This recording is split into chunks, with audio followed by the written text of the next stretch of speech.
Welcome to Epic HFY Stories. Before we dive into today's story, make sure to check if you've subscribed to our channel. It's completely free, and subscribing will ensure that our stories show up more often in your feed. Ree Anders sat back in his captain's seat, humming off key to an old Earth tune, Moonlight and Hyperdrive, as the stars streaked past him in the black void of space. It had been a long, uneventful trip until now, a simple supply run to Elan 4. But as the ship neared the atmosphere of the planet, something went terribly wrong. His dashboard exploded in a cascade of warning lights, each one blaring an alarm louder than the last. A red streak of panic sliced through his calm exterior as sparks erupted from the engine core.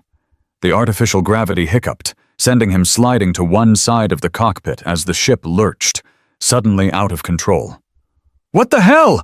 Ree shouted, eyes darting from one screen to the next, each more chaotic than the last. He tried desperately to regain control, but the ship was a beast that refused to be tamed. His fingers flew across the controls, but it was too late. The jungle of Elan 4 rushed up to meet him, thick and endless. Trees, tall as skyscrapers, seemed to reach for the ship like a personal vendetta. He could barely make out their looming shapes through the flashing lights before the crash consumed everything. When Ree finally woke, his head felt as though a solar bear had chewed it, then spat it back out into a blender. His surroundings were sideways, the cockpit now a twisted mess of metal and glass.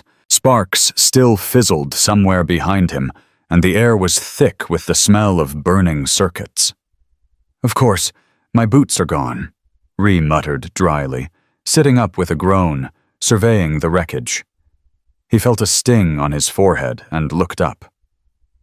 A neon-green insect the size of a dachshund blinked at him from the ruins of the dashboard, its 9 eyes catching the flickering light from the ship. "Well, nice to meet you too," Ree said, blinking back at the bug, which hissed and scuttled off into the jungle, leaving him with more questions than answers. He struggled to his feet, his muscles sore from the crash, and took a slow, careful step out of the wreckage. The jungle was everything the brochures promised, and more, humid, pulsing with bioluminescent life, trees towering above him like the giants of some forgotten world. The air was thick with scents that were sweet, metallic, and slightly threatening. The jungle wasn't just alive. It was watching. Ree pulled out his cracked scanner, swearing softly when it fizzled to life with only the faintest signal. "Welcome to vacation hell," he muttered, adjusting his gear. This was no simple supply run. His ship was a steaming pile of scrap, and he was deep in unknown territory, supposedly untouched by modern civilization, according to the brochures. He now suspected that untouched also meant unmapped, unhelpful, and full of bugs with very bad attitudes. He set off with his emergency pack, limping slightly as he navigated the dense undergrowth. The jungle was relentless, the air thick with moisture. After a few hours of trekking, stumbling through the dense brush, narrowly avoiding a mud pit that might have been sentient and apologizing to a plant he accidentally insulted, Ree heard it. A high, strange cry. Not quite human, not entirely alien either. Ree stopped. His heart thudded louder than he would have liked. The sound came again. A whimpering, sorrowful noise that could have been a wounded animal, or possibly a really bad singer trapped under something heavy. His better judgment screamed at him to turn around and head back to the wreckage. But something in him, the same thing that had led him to rescue a terrified alien girl years ago, pulled him forward. He had to see this through. He followed the sound through a tangle of vines and trees, and then, in a clearing dappled with light from the twin suns above, he found her. She was no older than 10, maybe, slumped against the trunk of a massive tree. Her skin was a soft silver gray, her hair braided with leaves and metal beads. But it was her ears, long, elegant, swept back like antennas, that caught his attention. Sculpted with delicate precision, they looked almost otherworldly. Her eyes, wide, liquid, and luminous, met his. One of her legs was twisted at an unnatural angle.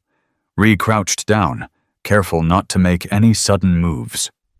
"Hey there," he said gently, trying to keep his voice steady. "You hurt?"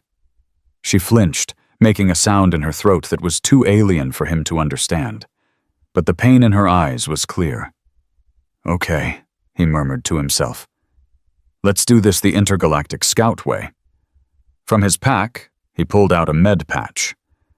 "This doesn't taste like candy, but it won't kill you." "Probably." She looked at the patch, then back at him. Her ears twitched. "I'm Ree," he said, trying to break the ice. "Captain Ree Anders of the Glory Hound, shipwreck survivor, licensed pilot, and only slightly radioactive." The girl didn't respond, but the terror in her eyes seemed to lessen just a little. He took that as a good sign. He worked for hours, crafting a makeshift stretcher and carefully carrying her toward what he hoped was a rescue beacon. The jungle was relentless, but so was he. She didn't speak again, just watched him with those luminous eyes. At one point, when he tripped on a root and almost dropped her, she made a sound that might have been laughter. He chose to believe it was. Finally, as the sky darkened and the sounds of the jungle grew louder, the rescue drone arrived. Tall figures in leaf-armored suits appeared, speaking in low tones, their movements silent and solemn. They took the girl gently from his arms and nodded at him. No words, just a gesture of thanks. Then, as silently as they had appeared, they vanished into the jungle. Ree stood there, watching them disappear into the foliage. He never learned her name. He never knew if she survived fully or remembered him at all.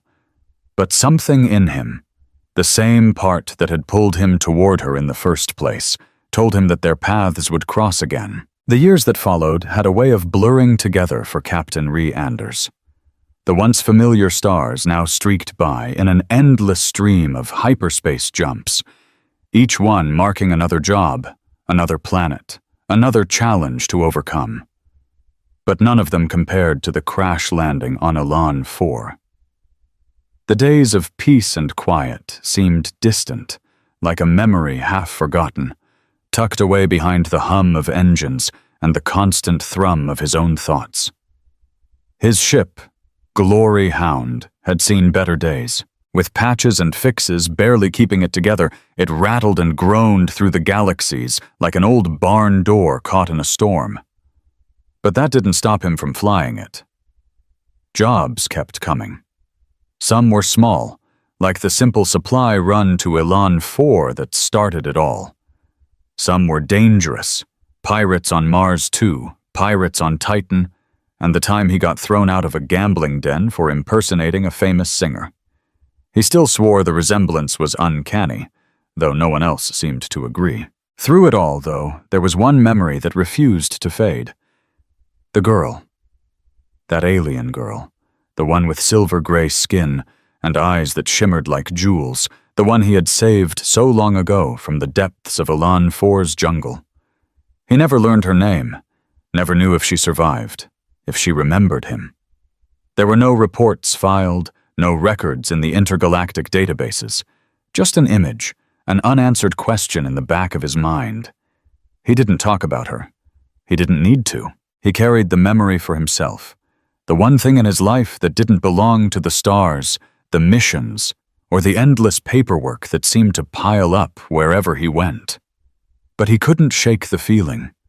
Sometimes, late at night when the stars outside his cabin seemed to still, when the hum of the ship lulled him into a strange calm, that somehow, in some distant corner of the universe, their fates were still tied together. Years passed, but it was a day like no other, when the unexpected happened.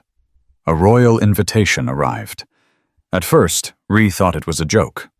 The envelope, embossed with real foil, sealed with a sigil he didn't recognize. Written in Elanian standard, it read, The Queen of Elan 4 respectfully summons Captain Re-Ander to her court. The matter is urgent. Come at once. For a moment, Re just stared at the message in disbelief. His fingers hovered over the paper, unable to process what he was reading. The Queen of Elan 4. The girl. The same one he had rescued all those years ago, the one who had disappeared into the jungle and into his memories. The laughter came before he even realized it. It was loud and a little hysterical, bouncing off the walls of his cabin. He raised his glass to no one, the laughter ringing in the emptiness of space. Well, guess she remembered. A part of him had thought, after all this time, that the galaxy had moved on. He had certainly moved on, barely even thinking about that day. But now, out of the blue, it seemed like fate had decided otherwise. He was about to step into a world far more complicated than he had ever imagined. A royal palace, an alien queen, none of it made sense. But then, Ree thought, nothing in his life ever did. He had always considered himself unfit for places like courts and palaces, not because he lacked charm. Ree had plenty of charm, or so he was often told, especially by bartenders trying to rush him out of their establishments. But no, it was because every time he found himself in a room where people wore robes without pockets, his instincts screamed wrong place, wrong job, wrong species. So, of course, the invitation had come. The shuttle that arrived to pick him up was sleek and silent, unnervingly so. Its pilot, a woman, or something resembling one, had a synthetic lilt to her voice and eyes that blinked in a steady binary rhythm. The beverage she handed him tasted like strawberries and regret, but Ree accepted it, too disoriented to do anything else. As the shuttle descended into Elan 4's orbit, everything had changed. The planet, once a backwater jungle, was now teeming with signs of development. Orbital docks, sensor relays, a subtle but unmistakable ring of defense satellites blinking ominously against the starry sky. Someone had been busy. And it wasn't just the planet that had changed. The shuttle veered toward the palace, a majestic structure floating just above a mountain, blanketed in emerald mist. Massive gravity tethers held it in place, shimmering with stabilizing energy. The palace was like nothing Ree had ever seen. Curved spires, translucent domes that caught the twin suns like dew on spider silk, and long walkways that spiraled into the sky, as if drawn by a cosmic brush. It felt like stepping into a dream, a place crafted by artists and physicists arguing over aesthetics. He stepped off the shuttle and into the heart of Elan 4's royal court. Tall guards, stone-faced and armored in living wood that twisted and regrew with every movement, stood at attention. One of them, holding a spear that hummed with energy, greeted him with a curt nod. "Captain Re-Ander," said one of the guards, "the Queen awaits. Please do not attempt to touch anything that glows, not even my ego." Ree raised an eyebrow but held his tongue. It was going to be one of those days. They escorted him through the winding halls of the palace, each more opulent than the last. Vines crept along the walls, glowing softly as he passed. Decorative panels displayed scenes of Elanian history, war, peace, unity, and something that looked suspiciously like a giant squirrel defeating a robot in a duel. He didn't ask. Finally, they brought him to the central chamber, a vast, circular room open to the jungle below, protected by a shimmering energy shield. At the far end of the room, on a raised dais, sat the queen, Velra. Ree's heart stopped. It had been years, but the moment he laid eyes on her, he knew. She had grown, of course. She was tall, regal, dressed in flowing garments of silver thread that caught the light, dancing with it. Her long ears, adorned with delicate bands of metal, twitched as she regarded him. And those eyes, those silver eyes, locked with his, and something ancient flickered there. Recognition. Amusement. A memory. She rose from her throne, her voice smooth and melodic, but now honed into something far stronger. "Captain Ander," she said, her voice carrying the weight of command, "I am honored you answered my summons." Rhee inclined his head, trying to hide the rush of emotions flooding him. "Well, I couldn't resist a royal invite. Plus, I owed you a visit. You know, for the whole saving your life from a wild jungle beast thing." A faint smile curved her lips. "I remember." Rhee took a step forward, instinctively standing straighter. "And what's changed since then?" he asked, his voice almost a whisper. Her gaze grew serious, the weight of her words filling the space between them. "Much has changed, Rhee. Elenfor is no longer divided. We are one nation now, but that unity is fragile, and some among the stars would see it broken." Rhee paused. He understood then. The stakes were higher now, higher than anything he had ever faced before. "And you need me to help stop that from happening?" he asked, his voice firm. She nodded, her gaze never leaving his. "I need someone I trust. And you, Captain, are the only human I've ever trusted." For a moment, there was silence. A heavy, awkward silence, broken only by the distant sound of a guard sneezing somewhere behind a pillar. "Well," Rhee said with a small grin, breaking the tension, "that's either very flattering or deeply concerning." She smiled, just a little, her eyes sparkling with amusement. "Both." Rhee followed Queen Velra as she led him out onto a high balcony that overlooked the vast, lush jungle below. The sight before him was breathtaking. Flying beasts soared beneath them, their wings catching the golden light of the twin suns. The jungle canopy stretched as far as the eye could see, vibrant and alive. It was a scene of tranquil beauty, one that seemed out of place for the heavy conversation they were about to have. But then Velra's voice broke the silence, bringing him back to the gravity of the situation. She pointed to a dark spire rising from the treetops in the distance, stark and menacing against the natural splendor of the jungle.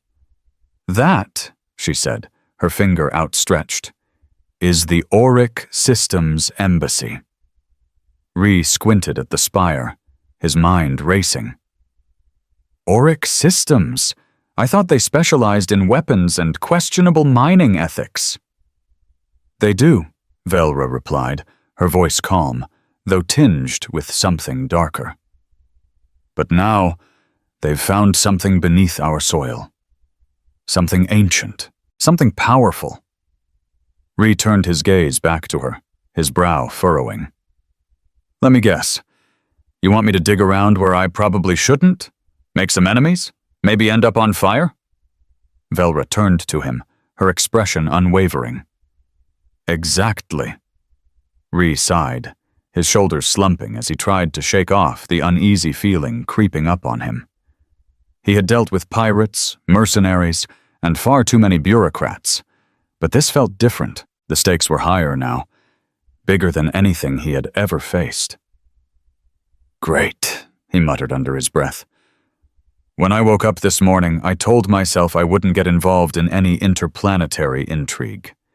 Did it work?" "No," Velra answered dryly, her lips curling slightly in amusement. "Number 1 on your list of resolutions." Rhee chuckled, shaking his head. But even as he laughed, he couldn't ignore the seriousness of her tone. Velra's expression had shifted. No longer playful, but focused. Resolute. She wasn't asking him for help. She was depending on him. The next day, Rhee found himself standing in the palace courtyard, the air thick with anticipation. He was no longer just a scruffy pilot.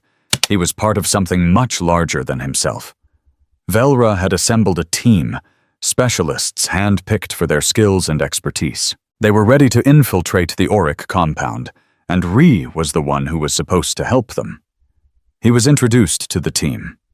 June, a botanist who had a peculiar talent for talking to plants. Darrow, a cybernetic engineer who had replaced his own hand with a multifunctional wrench, because apparently, who needed regular hands when you could have a wrench for a hand? And a translator drone that insisted on interpreting every metaphor literally. The group was eccentric, to say the least, but they had one thing in common.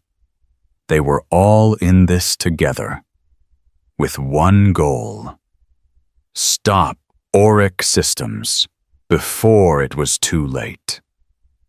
Fantastic, Ree muttered under his breath. The most advanced team I've ever had the pleasure of working with.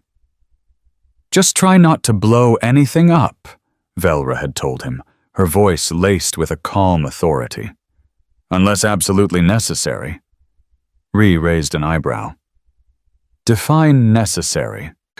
Necessary is when the entire planet is at risk, she said, her tone firm. And you're the only one who can move without raising political flags, so don't screw this up. Ree grinned, despite the seriousness of her words. Well, if I don't screw it up, I'll probably get fired. And if I do screw it up, I'll probably get blown up. Either way, I'm covered. The journey to the Auric compound was long and treacherous. The jungle, ever alive with the hum of insects and strange creatures, seemed to have a life of its own. Ree and the team navigated carefully through the dense undergrowth, careful to avoid the ever-watchful security drones that buzzed overhead like caffeinated wasps. Subtle, Ree muttered as they neared the compound. The sight of sleek, steel towers looming in the distance made the jungle feel all the more foreign. Auric Systems had designed their compound with an eye for intimidation, their security tight, their technology advanced. It felt like stepping into the heart of a machine designed to consume everything in its path. But they weren't going to let that stop them. We'll make camp here, June said, her voice low. The compound's on high alert, but we can cloak ourselves long enough to get in. Ree nodded, his mind racing. The team moved swiftly, setting up a hidden camp in the underbrush, masking their scent and any signs of their presence.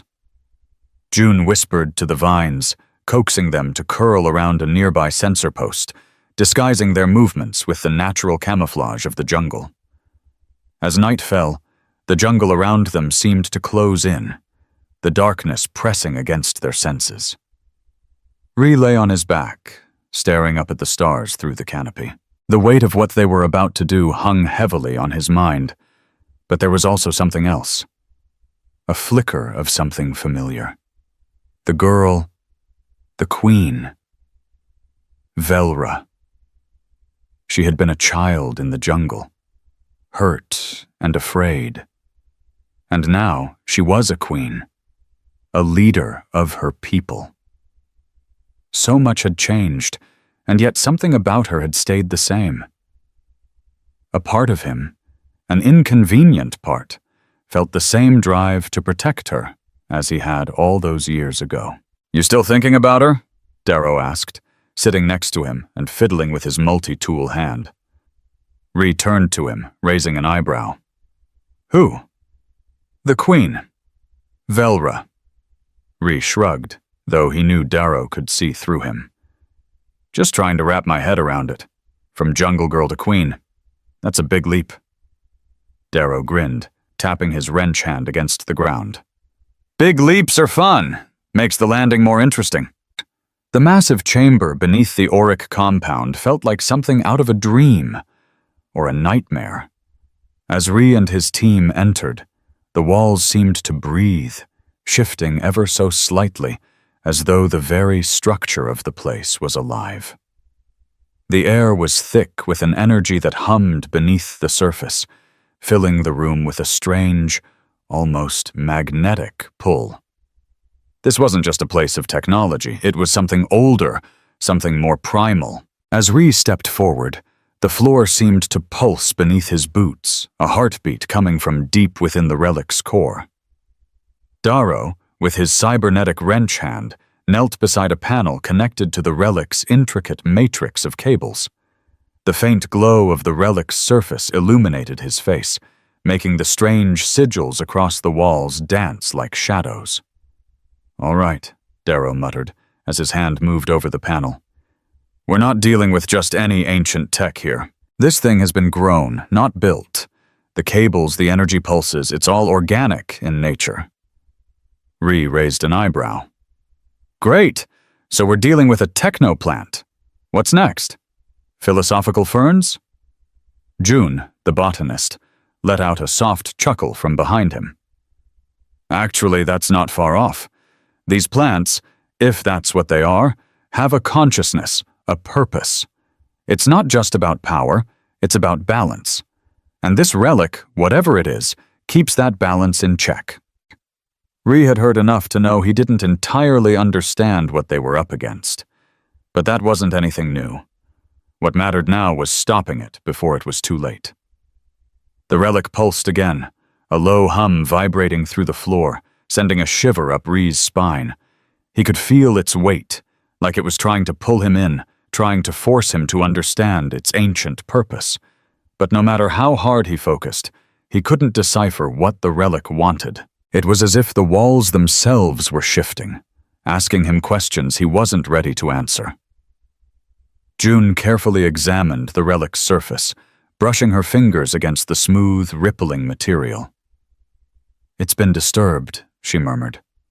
"Whoever's been tampering with this, auric systems, they've activated something. The energy flow is ramping up, but not in a good way."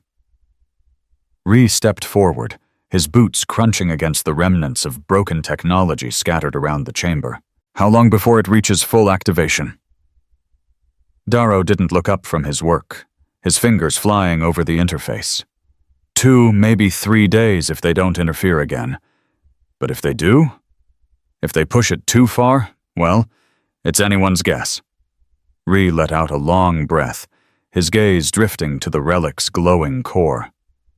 "Let's make sure they don't have the chance to find out." Just as he finished speaking, the room trembled. It was subtle at first, a soft shift beneath their feet, but the tremors quickly intensified. The relic, as if responding to their presence, began to react.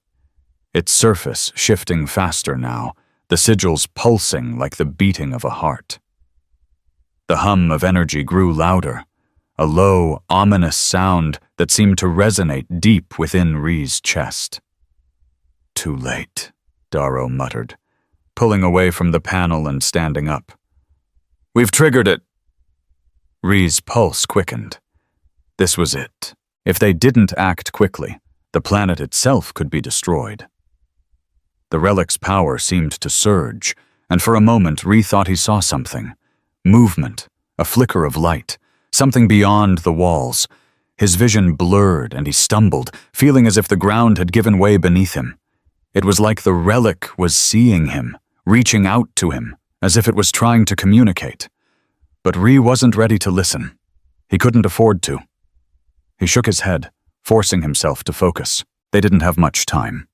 Not anymore. "We need to shut it down," Ree said, his voice tight with urgency. "Now." June nodded, her face pale as she surveyed the growing disturbance around them. "I can try to interface with it, but I'll need time, and that's not something we have." Before Ree could respond, the floor beneath them shifted once again. This time it wasn't just the tremor of distant power, it was something more. A section of the relic's surface split open with a sound like a sigh, revealing an entrance slick with shimmering light.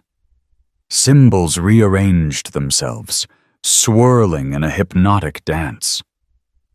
"Well, that's inviting," Ree said under his breath, his hand instinctively going to the blaster at his side. Darrow stepped forward, his eyes narrowing as he studied the entrance. "I think it wants us to go inside." "Great," Ree muttered. "I'm starting to get a bad feeling about this." June, ever the botanist, seemed intrigued rather than frightened. "It's responding to us. That's what it wants. Us." Ree glanced at her, his brow furrowing. "And you're okay with that?" June didn't answer right away, her eyes still locked on the shimmering entrance. "It's not like we have much of a choice." With a reluctant sigh, Ree moved toward the entrance, the air around it shimmering with energy. The moment he stepped closer, the relic seemed to react, the light intensifying and drawing him in. He hesitated for a moment, then turned to face the others. "If I don't come back in an hour," he said, giving them a wry smile, "tell Velra I died heroically, or tripping over my own feet. Either works." Darrow grinned, the corners of his eyes crinkling with amusement. "Honestly, both are plausible." With that, Ree stepped into the opening, his heart pounding in his chest. The universe inhaled. The interior of the relic was unlike anything Ree had ever seen. It wasn't a room, or a chamber, or anything even remotely familiar. The walls weren't walls at all, but folds of shimmering light and logic that bent and shifted in response to his thoughts. The floor beneath his boots pulsed like a heartbeat, and the bioluminescent root June had given him twitched in his hand as if it had its own life, its own consciousness. "This is insane," Ree whispered to himself, his eyes wide as the walls twisted and reformed, their shapes changing in real time. The relic was alive, and it was aware of him, of his presence. It felt as though the very fabric of reality was bending around him. "Step 1, Ree muttered under his breath. "Don't die." The moment his feet crossed the threshold, the relic seemed to open up in front of him, revealing what could only be described as a control core. Floating platforms hovered in mid-air, a central crystalline obelisk radiating equations that shimmered and shifted with a kind of alien grace. Around it, symbols spiraled like a whirlpool of energy, pulsing with heatless fire. At the base of the obelisk was a seat, or a throne, or maybe a test chair. Ree wasn't sure, but it looked like it was waiting for him. "Let me guess," he said aloud, stepping closer. "You want me to sit in the chair, and because I'm the idiot standing here, you're going to activate the thing, right?"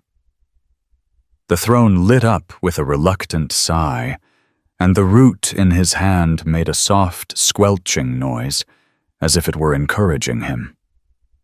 Ree sighed, feeling the weight of the moment settle over him. "Well, if I'm going to die, at least I'll die with style." With that, he sat down in the throne, and the universe inhaled. The control core activated, and Ree felt his mind stretch. It was like being connected to every part of Elan 4, every molecule of the planet itself. The relic was a world key, a regulator, a planetary balance keeper. But something had gone wrong. The failsafes triggered when Oryx drilling began interfering with the core's harmony. If the relic detected too much disruption, it would trigger a purging. Elan 4 would be reborn through fire and chaos, a complete restructuring of the planet. Total destruction. Ree could feel the power surge around him, the data flooding his mind like a storm. "This is bad," he whispered. Then, through the chaos of the energy, he heard something. A voice. Velra's voice. Ree's heart pounded in his chest as the relic's control core hummed around him. He sat in the throne, if you could even call it that, its surface cool beneath his touch, the soft pulse of energy resonating through his body. It was as though the relic was feeding on his presence, drawing him deeper into its ancient consciousness. It was more than just an object, more than just a piece of technology. It was alive, aware, and it was waiting for something. Waiting for him, His mind felt as though it was being pulled in all directions. Thoughts, images, memories, fragments of the relic's ancient purpose rushed through him like a flood. The power of the relic was overwhelming, and for a moment he thought he might lose himself to it. He tried to steady his breathing, but the pressure in his mind only intensified. The relic had a single, overriding purpose: balance. It regulated the relationship between LN4's core and its biosphere, keeping everything in harmony. But somewhere, somehow, that harmony had been disrupted. Auric Systems drilling, their meddling with the planet's core, had triggered a fail-safe, an ancient protocol meant to purge the planet and restore balance, a total rebirth of Elan 4, one that would leave nothing but ashes in its wake. Ree blinked hard, trying to clear his head, but the flood of information didn't stop. He could see it now, see the disruption in the planet's core. The ancient relic had detected the imbalance, and it was ready to act. A massive restructuring protocol was already underway. If left unchecked, Elan 4 would be destroyed, reborn through fire and chaos. "Oh, that's bad," Ree whispered under his breath, the weight of the situation crashing down on him like a ton of bricks. But just as his thoughts began to spiral into panic, something else caught his attention. Something beyond the relic's chaotic hum. He felt it before he heard it. A gentle pulse of energy, a soft whisper of a voice through the chaos. A voice he knew. Velra. Her presence, even from a distance, was clear. Her connection to the relic was stronger than he could have imagined. She was part of this, and the relic recognized her as such. She had the same connection to the planet as the relic itself. Her DNA, her voice, were embedded in its very fabric. She was born here, and the relic had known her before she had even known herself.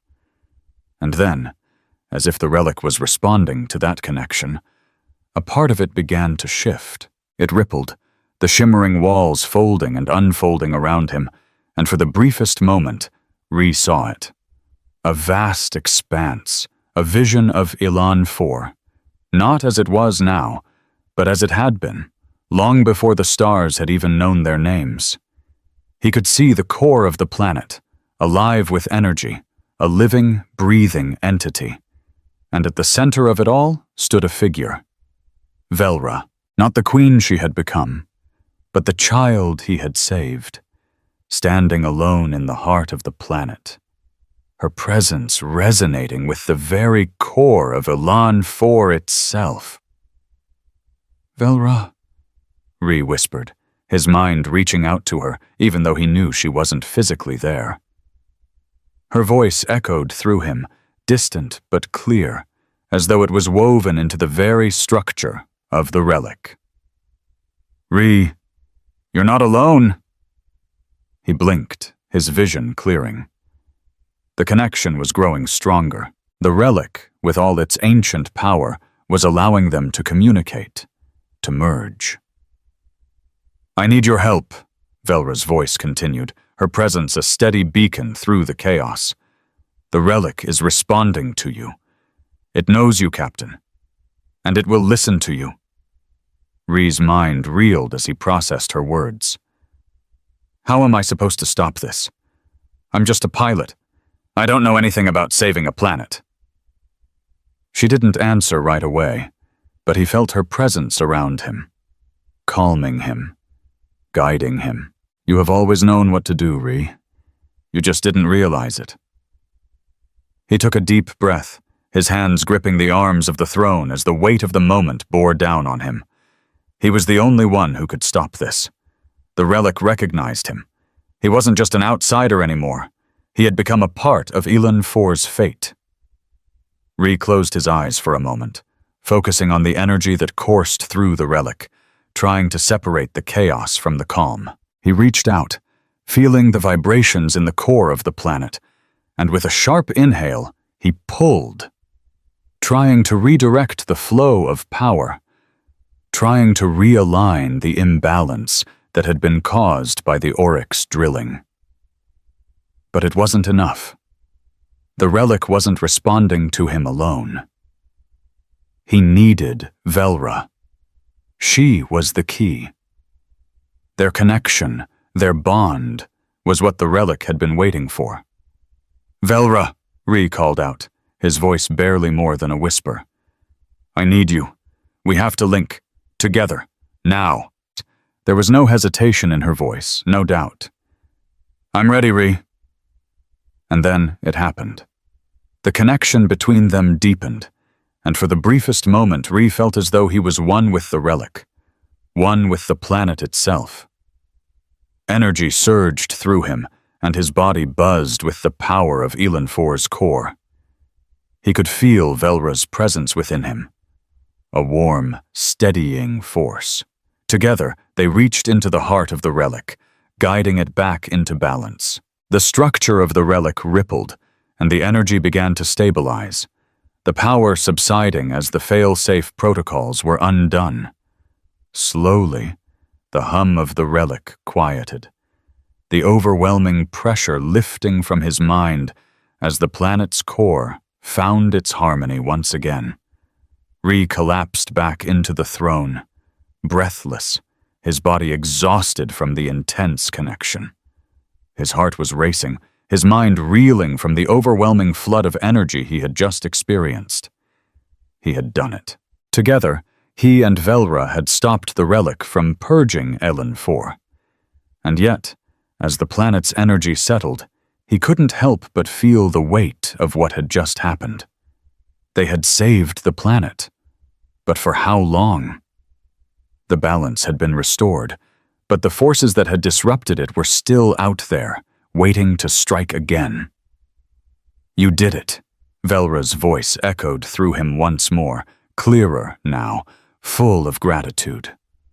"You saved us, Ree." Ree laughed softly, still catching his breath. "I think we saved each other." With the relic's power now dormant, the room around him began to settle. The energy that had once felt overwhelming now felt like a distant memory, and as the shimmering walls of the relic receded, Ree stood up, unsteady on his feet. The mission wasn't over yet, but for the first time in a long while, Ree felt like he had found his place. He wasn't just a pilot, he was a part of something bigger, something worth fighting for. And somewhere deep within, he knew that Velra's journey, and his own, had only just begun. The humming in the core of Elanfor faded, leaving only silence in its wake. The tremors of the relic's power had subsided, and the tension in Ree's chest began to ease. His body felt heavy, drained from the connection, the near immensity of the energy he'd just experienced. For a moment, everything was still, calm, almost surreal, as though the planet itself was taking a breath, the chaos that had nearly consumed it now quelled. Ree stood slowly from the throne, his legs shaky but firm under him, feeling like he was coming back from the edge of something vast. Darrow, June, and the drone were waiting near the entrance to the chamber, their faces filled with relief. The strange, thick air of the relic room felt lighter now. The oppressive weight of the energy lifted. But that wasn't what concerned Ree. He turned toward the exit, his mind still running on autopilot. He knew they had succeeded. Elanfor was safe for now. But there was a nagging feeling at the back of his mind, a question that wouldn't go away. They had stopped the relic from triggering the planetary purge. But what came next? The damage done by auric systems, the forces they had set in motion, wasn't going to vanish just because the relic had calmed. "Ree!" Velra's voice called through his comms, cutting through his thoughts like a knife. Her tone was calm, but serious, and he couldn't help but wonder what new challenge she was about to throw his way. "What's the situation on your end?" Ree paused for a moment, trying to compose himself. The adrenaline rush was fading, and the real world was starting to settle back in. "We're clear," he replied, his voice rough but steady. "The relic's been neutralized. The planet's core is stabilized." There was a brief silence on the line, and when Velra spoke again, her voice was tinged with something else. Relief, yes, but also something darker, something he couldn't place. "Good, but the situation here isn't over. The auric threat is still very real, Ree, and we need to prepare." Ree exhaled sharply, glancing at Darrow and June, who were already moving toward the exit, still processing the enormity of what they had just done. "Prepare for what?" he asked, though he had a sinking feeling he already knew the answer. "Auric systems won't stop," Velra's voice hardened. "They want the relic. They want to control Elan 4. And now they know they can dig as deep as they like without triggering a planetary collapse. They won't give up until they've harnessed that power for themselves." Ree gritted his teeth. He had known this wasn't going to end with a simple victory. He could feel the shift in the air around him, the palpable tension that had hung over Elan 4's future. A battle had been won, but a war was still on the horizon. As he stepped out of the relic chamber, the cool air of the jungle hit his skin, the dense foliage shifting in the breeze. The palace, once an imposing and unfamiliar place, now felt oddly like home. But it was a home on the edge of something much larger. As he walked through the winding halls toward the central chamber, the weight of Velra's words hung over him. She had been right. They had only won a temporary reprieve. In the grand chamber, Velra was waiting for him, standing tall as always, but there was something different in her demeanor now, something more regal, more distant. The queen who had once been the girl he had saved was still there, but now there was a cold edge to her, a burden she carried that had only grown heavier since they had averted disaster. Ree stepped forward, his gaze steady as he met her eyes. He had always respected her, but now he could see the weight of her role pressing down on her. "How are you holding up?" he asked, his voice softer than usual. She didn't answer right away, her silver eyes scanning him as if measuring something he couldn't understand. "The planet is safe, Ree," she said finally, her voice calm but strained. "But I am not. None of us are. Auric Systems has more power than we realized, and their reach goes far beyond what we can see." Ree took a deep breath, rubbing the back of his neck. "I'm not exactly a diplomat, Velra, but I've dealt with organizations like Auric before. They're not invincible." Velra gave him a tight smile, but it didn't reach her eyes. "They are not invincible," she agreed, "but they are relentless, and we cannot afford to be complacent." Just then, a commotion echoed from the hallways, and the heavy doors to the chamber opened. A small group of advisors, faces grim and serious, filed in. Among them was the elder, who had once stood by Velra's side, a figure that seemed even older now, weighed down by years of worry.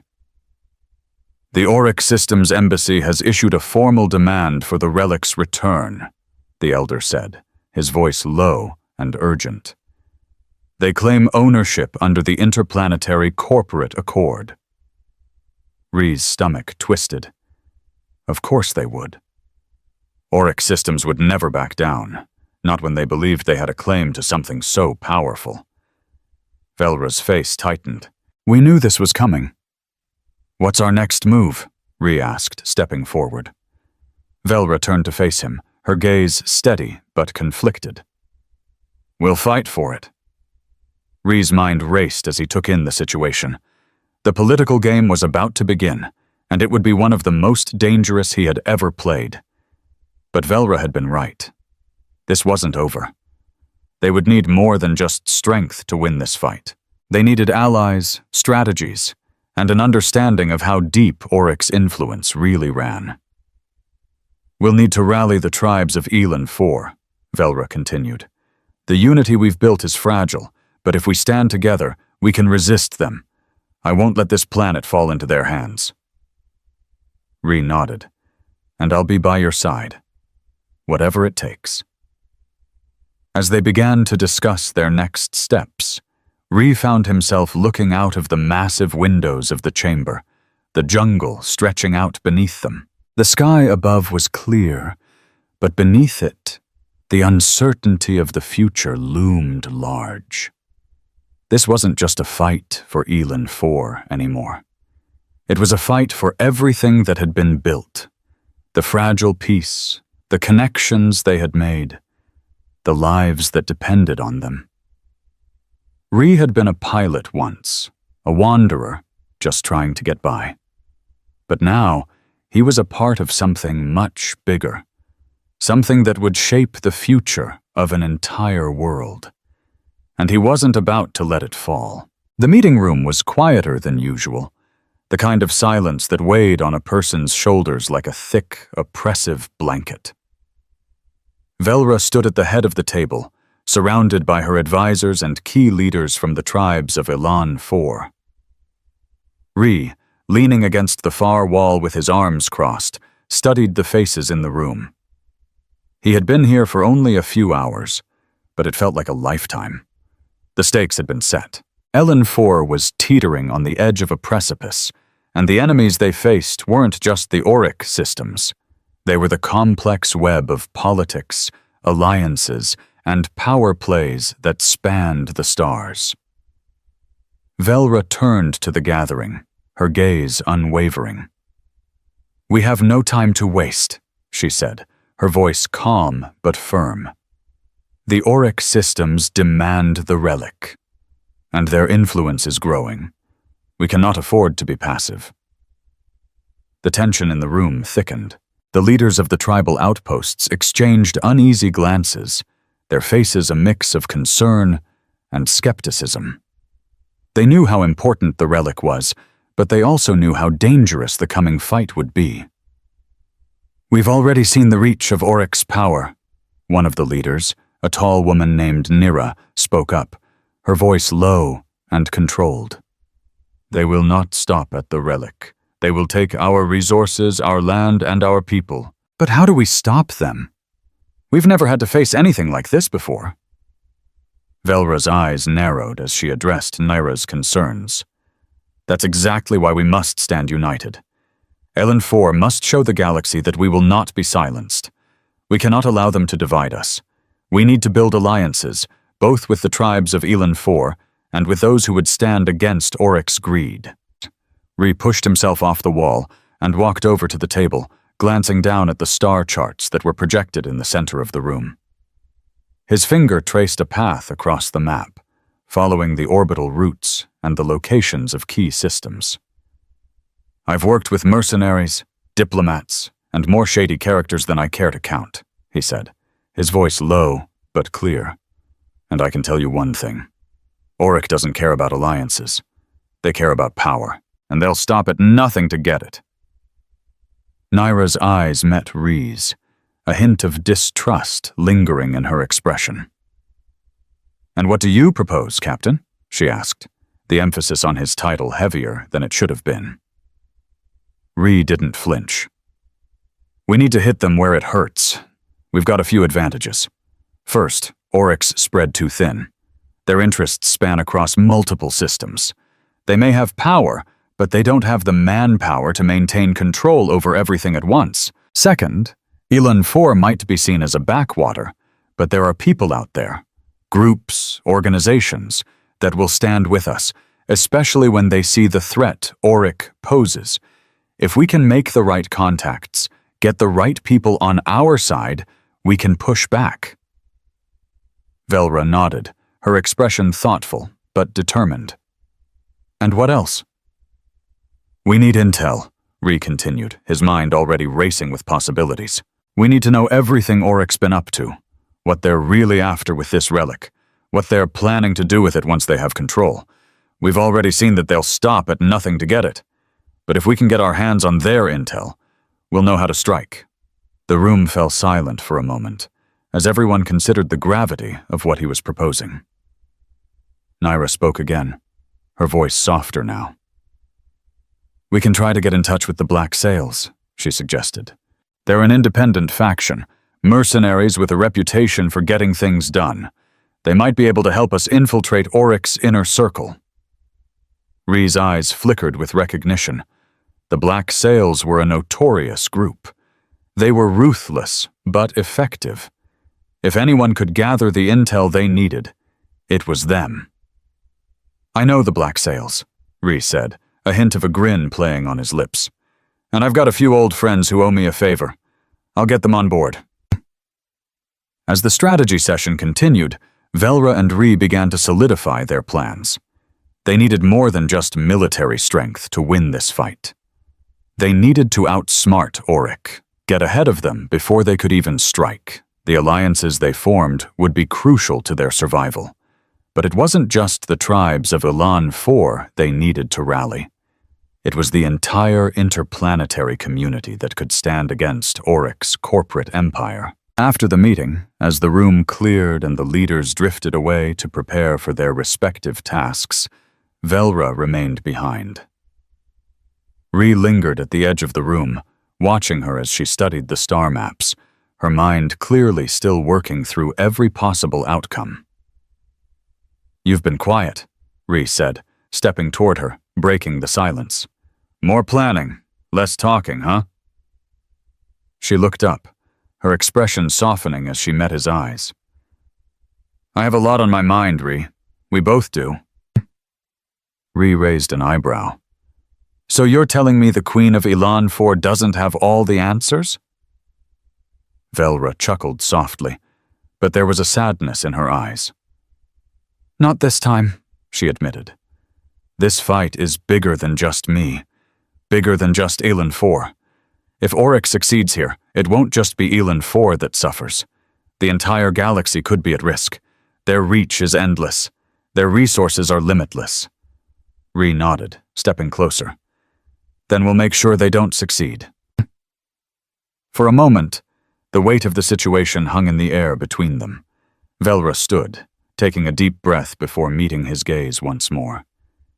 "Thank you," she said quietly, her voice full of gratitude. Rhee smiled, though there was a hint of weariness in his eyes. "We're in this together, Velra. Always have been.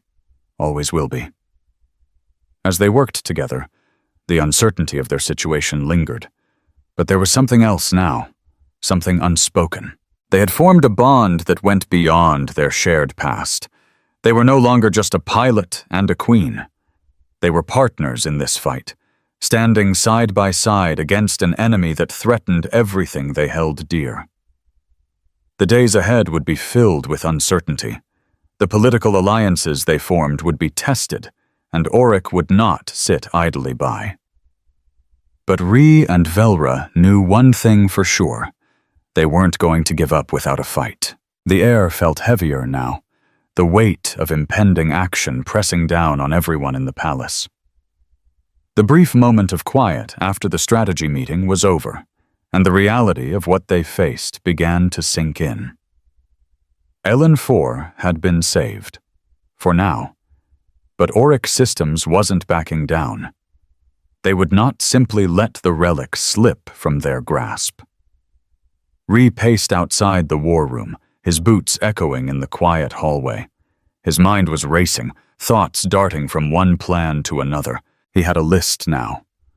A mission, a series of critical objectives that would either make or break their fight. The first, and most immediate, get in touch with the Black Sails. Mercenaries, independent and merciless. If they could infiltrate Oryx's inner circle and gather the intel they desperately needed, they might just have a shot. He stopped as he reached the end of the hallway, where Velra was standing by the massive windows that overlooked the jungle below. The sight of the vast green expanse always brought some semblance of calm, but not today. Today, the beauty of the jungle seemed like an illusion, fragile, ready to be shattered. "Rhee," Velra's voice cut through his thoughts as he approached her. She turned to face him, her expression serious, focused. I know you have contacts in the Black Sails. Do you trust them?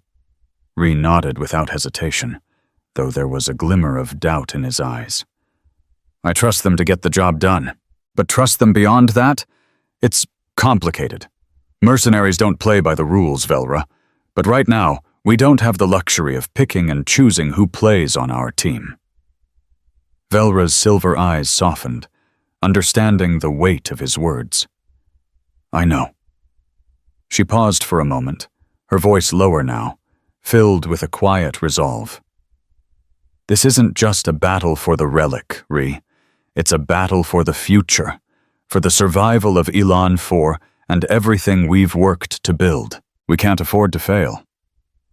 Ree exhaled sharply, running a hand through his hair. I get it, we all do. But getting the Black Sails on our side won't be easy. They're not exactly the type to join a rebellion just because someone asks nicely. We'll need leverage, something to make it worth their while. Velra nodded, her gaze turning toward the distant jungle again, her mind clearly turning over options. I'll work on securing the tribal alliances. We need a united front, not just against Auric, but against anyone who tries to disrupt our sovereignty. You focus on the Black Sails. We need them in this. Ree gave her a crooked grin. And if the Black Sails turn us down? Then we'll make them an offer they can't refuse, Velra said, her voice sharp with determination. We're not asking for help, Ree. We're demanding it. Later that evening, Ree found himself on the outskirts of the palace, standing near the docking bay where a sleek transport ship awaited. The sun was setting, casting a warm orange glow over the jungle. The peaceful scene felt like an illusion, a temporary calm before the storm. His communicator buzzed in his pocket, breaking the silence. Ree, it's Darrow, came the voice through the comm, crackling with static. We've got a situation. Ree's heart skipped a beat. What's going on? I've been tracking Auric's movements, Darrow continued, and they're making a move. Their fleet's been repositioned, high-profile ships, military grade. They're not just after the relic anymore, Ree. They're gearing up for an invasion. Ree's stomach tightened. How soon? I'd say within the next 48 hours. We don't have long. Ree didn't hesitate. He turned toward the transport ship, moving with purpose. I'm on my way to make contact with the Black Sails. We need that intel, and we need it now. Be careful, Darrow warned. The Black Sails won't make this easy, but we don't have time to be subtle. Ree's hand hovered over the ship's controls as he entered the cockpit, settling into the familiar seat with a sharp sense of urgency. I'm not planning to be subtle, he muttered to himself, as he set a course for the Black Sails' hidden base on the fringes of the outer rings. The Black Sails base was exactly as Ree had remembered. Dark, concealed, and heavily fortified. The outer walls were made of reinforced metal and camouflaged mesh, blending seamlessly with the surrounding asteroid fields. As he approached, a pair of heavily armed ships emerged from the shadows, their weapons trained on his ship. He couldn't help but smile. He'd been expecting this. Incoming vessel, state your business, a cold voice crackled through the comms. Ree leaned back in his seat, his hand resting casually on the controls. Ree Anders, captain of the Gloryhound, here to speak to your leader. Tell them I've got an offer they can't refuse. There was a long pause, and for a moment Ree thought they might shoot him down just for fun. But then the voice returned, grudgingly acknowledging his presence. You have 5 minutes, came the reply.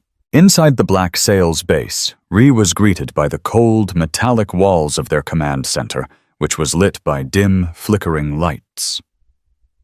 A group of rough-looking mercenaries stood around, eyeing him as he stepped inside. At the far end of the room, a figure emerged from the shadows.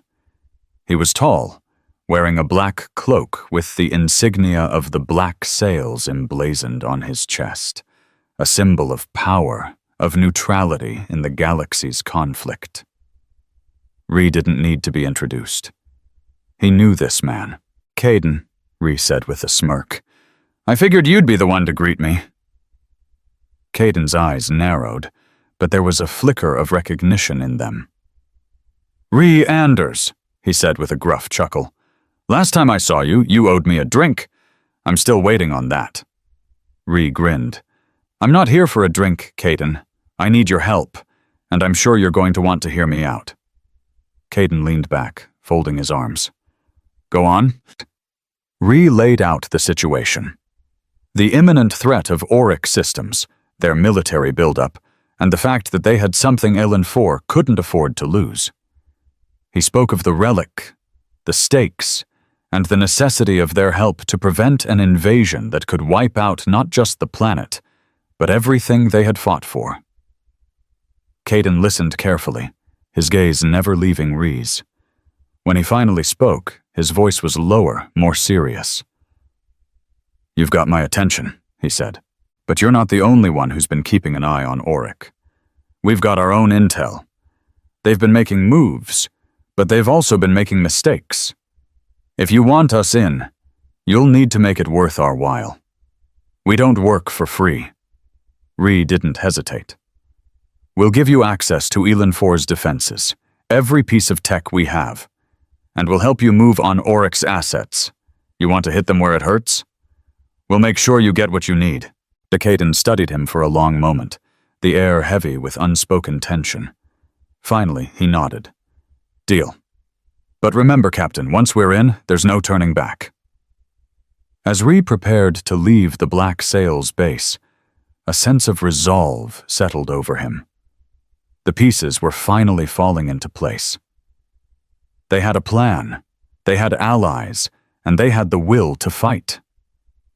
The war for LN4 wasn't over. It had just begun. But Ree knew one thing for certain.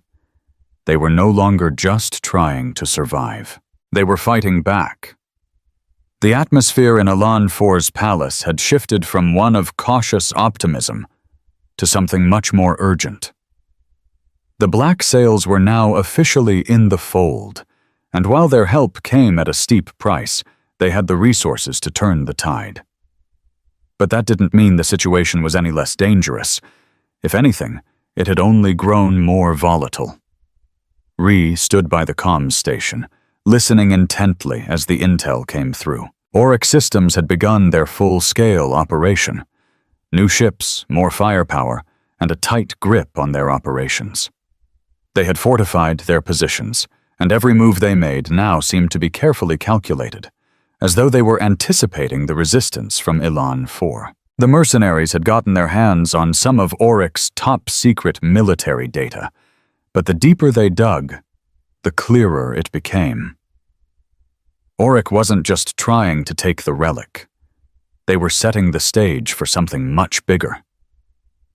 They had found something beneath LN4's surface, something ancient and powerful, a threat far worse than anyone had imagined. "It's worse than we thought," Darrow's voice broke into Ree's thoughts through the comms. "They've activated the core, Ree. The disruption has begun. The energy levels are spiking." Ree's stomach tightened. If the core was activated, it would trigger the planetary destruction protocol again, only this time it might be irreversible. He exchanged a grim look with Velra, who had just entered the room, her expression steely. "We don't have much time," Velra said, her voice tight. "What's our move?" Ree sighed, leaning over the table where the star charts and battle plans were projected. "Our best chance is to hit them before they can activate the core fully. We've got one shot at this." The Black Sails had provided them with a ship capable of deep space infiltration, sleek and fast, a stark contrast to Ree's battered glory hound. He had never been fond of stealth missions. His style had always been a bit more direct. But this time, it was different.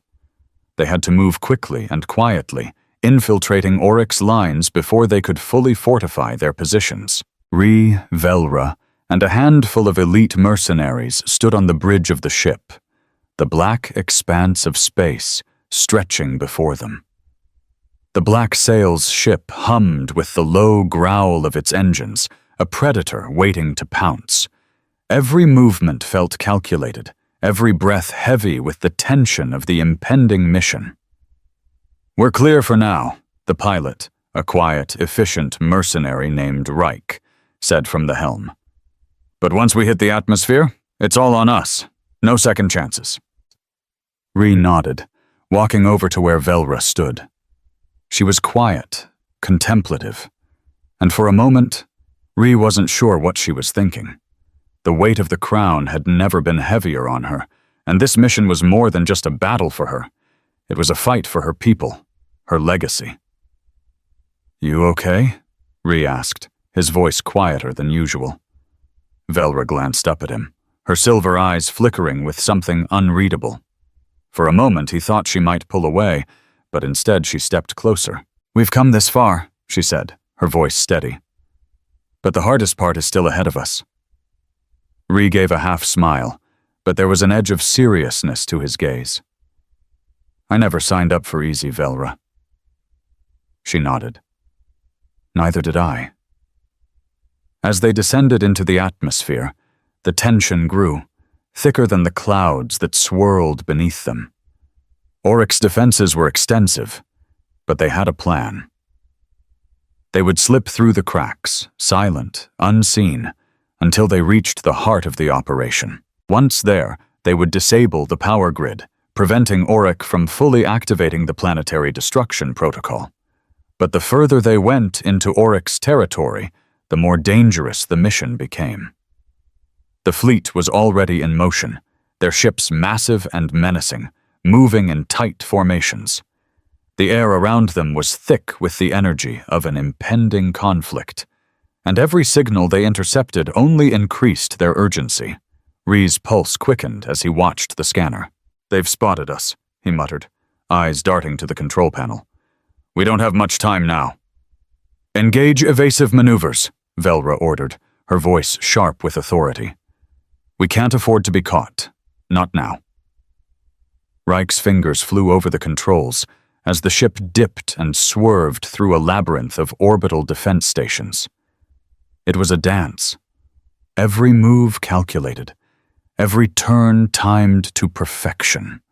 They were in enemy territory now, and the slightest misstep could mean disaster. When they finally broke through Oryx's defensive perimeter and descended into the lower atmosphere, the true scale of the mission became clear.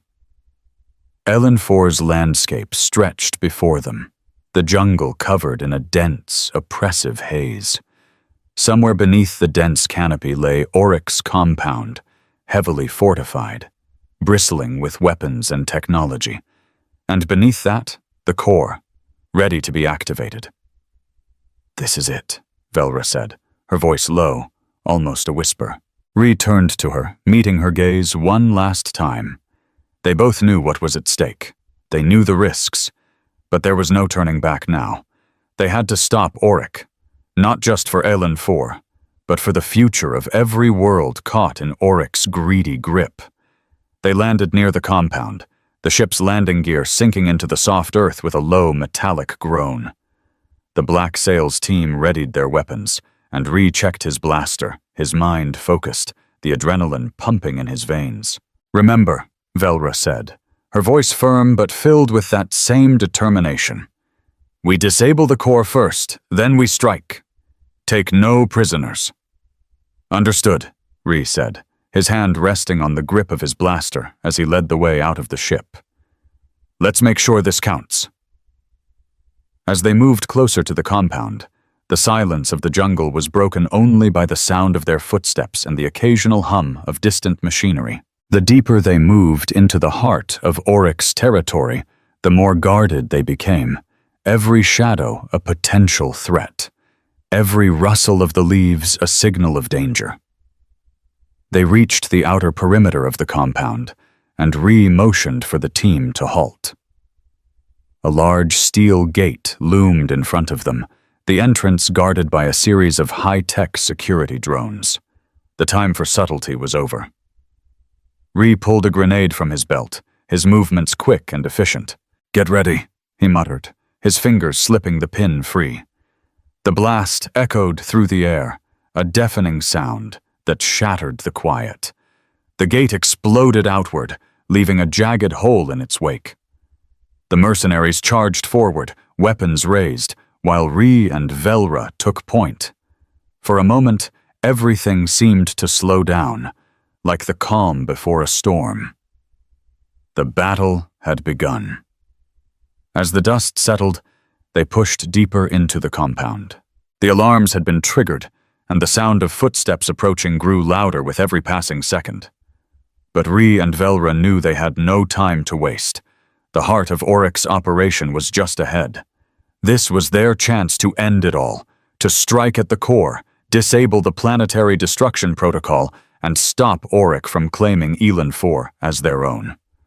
The corridor stretched ahead, lined with flickering lights and heavy metallic doors.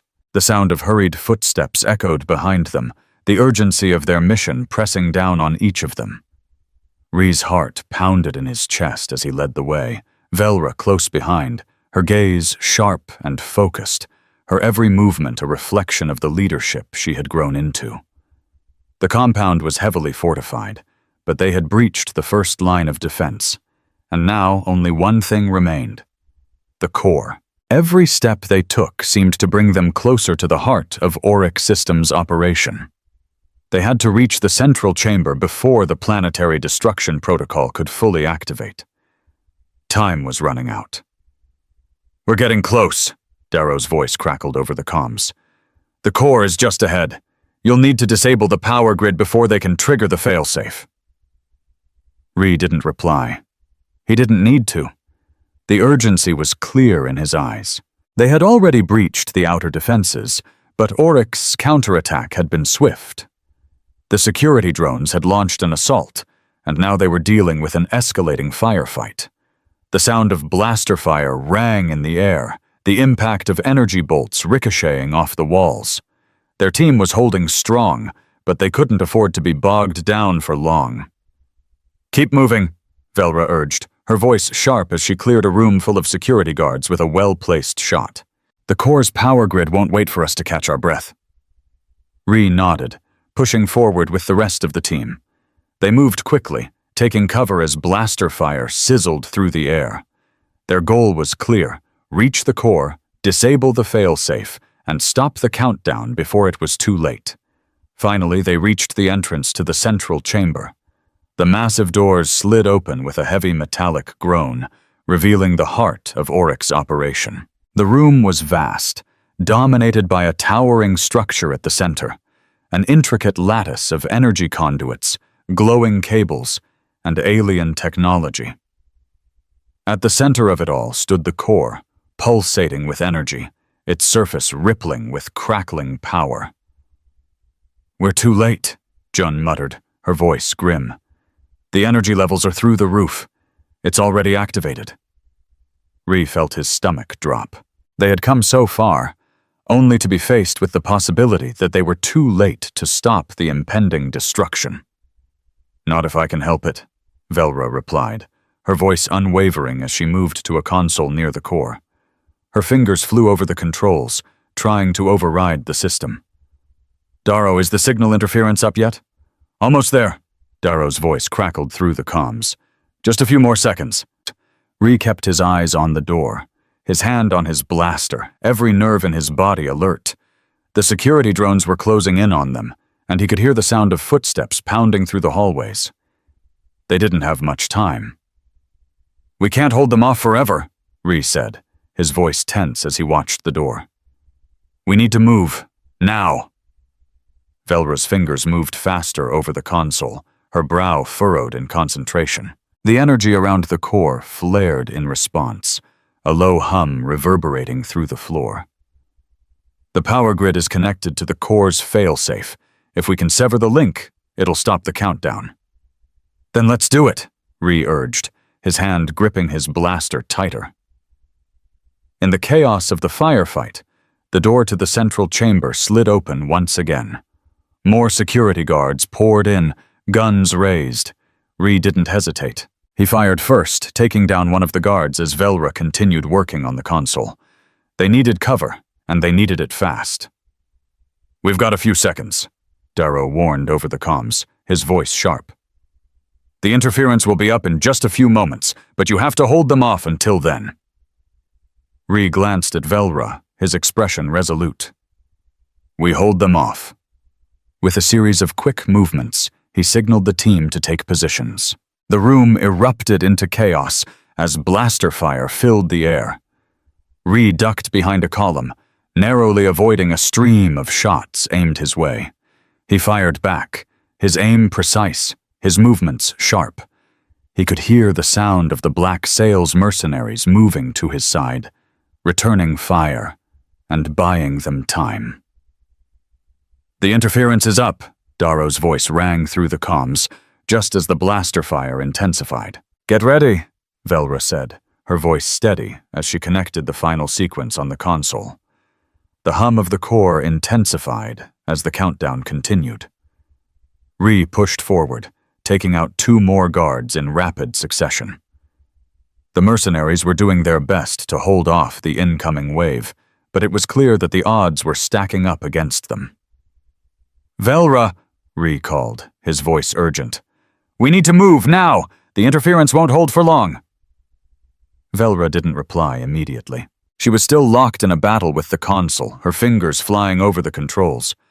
"Almost there," she muttered, her voice strained. "Just a little longer." Ree glanced around, his mind racing. The room was filling with smoke, the air thick with the stench of burned circuits and metal. He could hear the countdown getting louder, the pressure building as the core hummed with ominous energy. They were running out of time. "Done!" Velra shouted, her voice filled with a rush of triumph. The core flickered once, then went silent. The countdown ceased. The humming power that had threatened to tear the planet apart died down.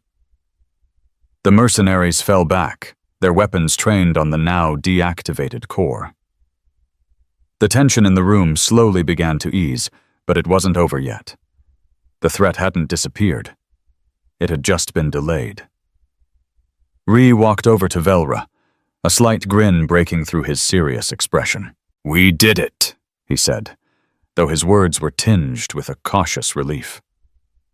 Velra nodded, her face tight with determination. "We stopped the core. For now. But Auric isn't done with us yet." Ree exhaled sharply, his eyes scanning the now silent room. "They won't stop until they get what they want. But now we have a fighting chance." The battle wasn't over, but they had just won a critical victory. Elen 4 was safe, for the moment.